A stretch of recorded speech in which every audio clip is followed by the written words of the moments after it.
great shattering fell upon the earth, and it was no more. All that remained hung in the black winds of space like vast burning monuments to all that had been lost.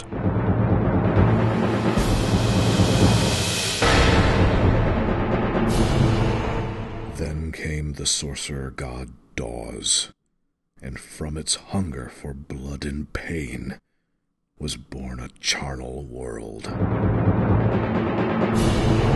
In this hell, all lived only to sate their cruel master's hunger, and none suffered more than the pathetic brute race known as man. But now, one shackled fist will rise in defiance, and so begins the days of rage and metal, when chains will break and gods will fall. The Brutarians, Episode 1, The Divine Abattoir.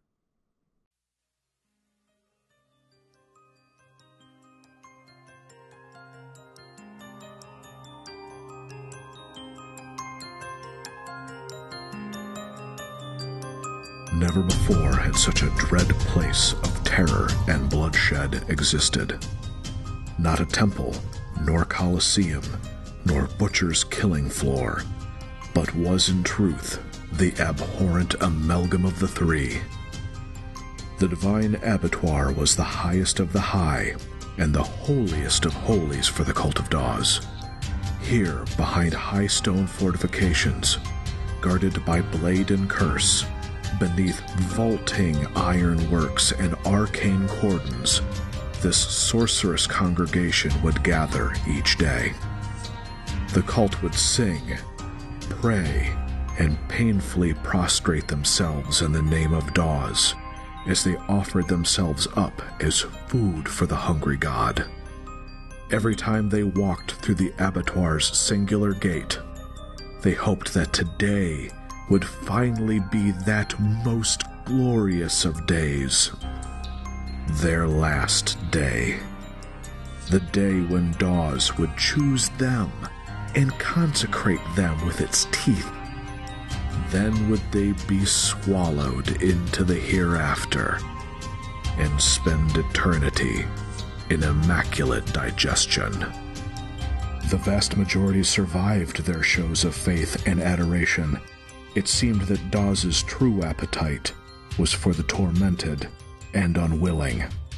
So then would come the games, the cheerings, the thrillings, and the killings, that which momentarily sated the sorcerer god's endless hunger and rose the congregation into feverish bouts of sanctimonious elation. All would be strengthened by the sufferings of lower beings, those known as Brutarians, Doz's food of choice. Unlike those in the cult, Brutarians were not graced with magics or mancies running through their veins. They were dull creatures, considered as lowly as beasts. The Brutarians were gifted with speech and reason to one degree or another, as well as the brute strengths, like claw and carapace, muscle and fang. But none had power of real consequence. They were creatures made to grovel in the dirt, not like the sorcerin of the cult of Doz. This, of course, made the brute races easy to control by those who held the ethereal energies. So the Brutarians were the underside of society, the slaves, gladiators, concubines, and ultimately the cattle. The life of a Brutarian was short and ugly. They were only valued for their flesh, and its ability to either give entertainment and pleasure, or scream and cry, then bleed and die. Such is the life of the low, just as it had been for eons past, and such as it is today. All eyes turned to the arena's vast killing floor. At its center, a great sacrificial dais. Around its edge, a moat of molten iron. Stretching in between them lay the vast stone wasteland where Brutarians would perform their various terrorful ceremonies. The crowd roared in excitement as the Golden Empress, High Priestess of Doz, gazed down upon this ceremony of blood with cold and contemptuous eyes. She lounged across her golden throne, a vision of lewd beauty, as if the purest of liquid sunlight had been poured into a voluptuous vessel of carnal delights, shimmering like a living star. Across her luminous thighs rested the bell of feeding, that which is rung when the ceremony of blood ends, with the victorious giving an offering to Doz upon the sacrificial dais. Then would the great god get its fill. Then, just as one Brutarian fell and rolled across the ground, the crowd went quiet as the sun, stark and torrid in the black sky, was suddenly cut off. It was as if night had fallen. The abattoir fell into shadow. The only light that remained was the flicker of torches, the lazy simmering of red of the molten iron, and the auriferous glow of the Empress's flesh. Doz had come down from on high to see the kill.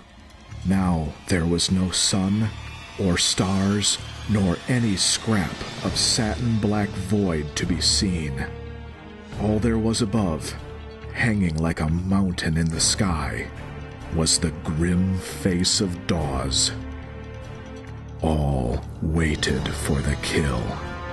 But it didn't yet come as the Fallen stood again, slowly getting to his feet as his opponent circled him like a vulture. A minority in the crowd chanted, "Scab! Scab! Scab!" The majority thundered in response, "Bray! Bray! Bray!" Scab was a large man, thick with flesh, fat, and muscle, like the long-forgotten rhinoceros. His bare dark skin was scarred and torn in some places down to the muscle from endless victories. One hand was clenched, shaking in fury. The other had been twisted off long ago. From that arm's gory stump protruded two white and sharpened long bones like a fork. They were slick with black-red blood. His ferocious eyes, like that of a bear, locked onto his monstrous adversary, Bray, the mighty centipede. It had encircled Scab with its lengthy body. 4 times 50 hooves thundered across the hot, dry stone floor. Rippling muscle twitched and strained beneath a ghost-gray coat, slickened with stinking rivers of creamy horse sweat. It glared back at Scab, one arm protecting its man ribs, from which spilt a dark flow of blood. The fight hadn't been long, but both had gotten their way with the other. They were torn, bleeding, and pulpy. Neither had much left, and it was obvious that soon Doz would feed.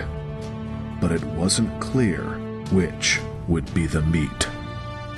"Kill him!" echoed a shrill cry from the pews. "Feed our Lord!" echoed another as the crowd again began to cheer and chant. Bray, from man torso to 12 kicking legs deep, reared up into the air. He spiraled inwards, coiling around Scab, forming an ever-tightening knot of muscle and hooves. Scab took little notice of the constricting wall of thundering legs and rib meat swiftly closing in around him. He focused on Bray's weakest spots, its more man-like parts, its torso and arms, its head and neck, and so turned with Bray's spiraling orbit, ready and looking for an opening. Finally, Bray splashed down onto Scab, Sharp kicking hooves flailing and pounding, the bipedal opponent was hemmed in on all sides by writhing horse flesh. Scab bowled forward, straight into the maelstrom of bone and tendon. He was struck across the shoulders, gut, and thighs. Skin split, muscle crushed, and blood spilled, but through mad determination, he shoved through the forest of legs and straight into Bray's underbelly. Grabbing, stabbing, legs clamoring, and kicking, he clung and slowly, using the very root of each horse-like leg, like the branch of a tree, he worked his way up Bray's twisting length. The centipede spun up into the air and arced backwards in a shocked attempt to get away. Then it rolled across the ground like an enormous snake that had been seized upon by a mongoose. It had tried to fling Scab and his stabbings and grabbings from its body, but couldn't. Steadily, Scab made his way, gutting viciously into the rippling horse flesh with his long bones, up past kicking legs, across the underbelly of Bray's winding, coiling body.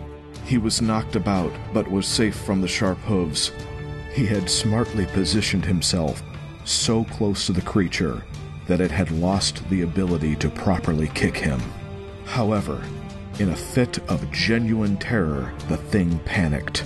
Not being able to remove the climbing man fury from its body, Bray reeled up into the air again and threw its whole body, its whole weight, into the ground. The thing then rolled itself over and over, crushing and smearing Scab into and across the stone wasteland. Pulped flesh, blood, and grease, both Scab's and Bray's painted the sickly filth of the abattoir's floor anew with a fresh coat of pain lacquer. Then in the spinning and writhing storm of legs and muscle came a hoarse cry, and a great violent shudder that ran down the thing's entire length. It then laid limp as wreckage, legs spasming, body twitching. Slowly, Scab stood from the great gray coil and held up a red, slick hunk of meat. The veins stretched, then snapped from the torn gape in the thing's man belly. As the victor held it up into the air, the crowd knew what had happened, because Scab had done it before. He had reached up into Bray's ribcage, through its gut, and pulled out its heart with his bare hand. There was a long, dead silence, as Scab, exhausted and seeping, limped to the dais and dropped Bray's heart onto it. "Doz be praised!" bellowed a voice from the distant pews. The crowd then exploded. "Scab! Scab!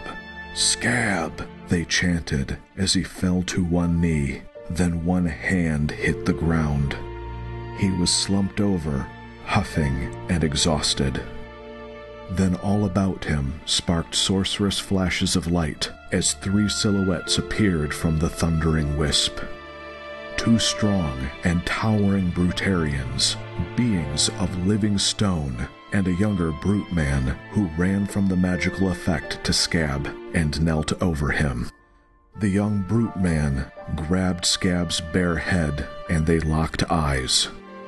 Looking relieved, the young Brutarian joyously blurted out, "You live, father." Scab only nodded, then closed his eyes and grabbed his son's hand. Slowly, the Golden Empress stood, and with a soft push from her delicate feet, she floated up into the air like a rising sun and rang the bell. It was time for Doz to feed, but Scab's son didn't care to watch. He only cared about getting his father back to the slave pens to tend to his wounds. It was going to be another long, ugly night of stitching and cauterizing, because all too soon he knew that his father again would have to kill in the name of Doz. The Brutarians will return in Episode 2, In the Eyes of Doz.